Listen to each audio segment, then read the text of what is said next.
Македонскиот службен весник ја објави официјалната листа на лица на кои председателот на државата Ѓорѓе Иванов им ја повлече аболицијата. На списокот на лицата за кои аболицијата е повлечена се наоѓаат лидерите на ВМРО ДПМН и на СДСМ Никола Груевски и Зоран Заев, поранешните министри Милијана Киевски и Гордана Јанкуловска, Сашо Мијалков и генералниот секретар на владата Кирил Божиновски.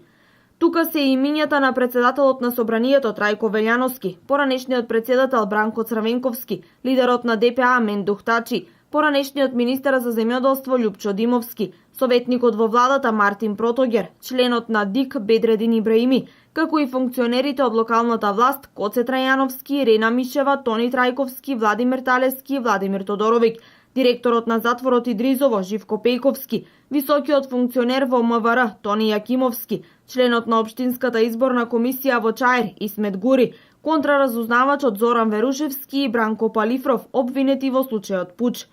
Според Иванов, останатите 33 лица можат да поднесат лични барања за поништување на нивните одлуки за помилување. Лицата кои можат да побараат повлекување на аболицијата се началниците Горан Груевски и Никола Бошковски и архиварката Валентина Симоновска. Тие се осомничени за уништување на опремата за преслушување од случајот Тврдина.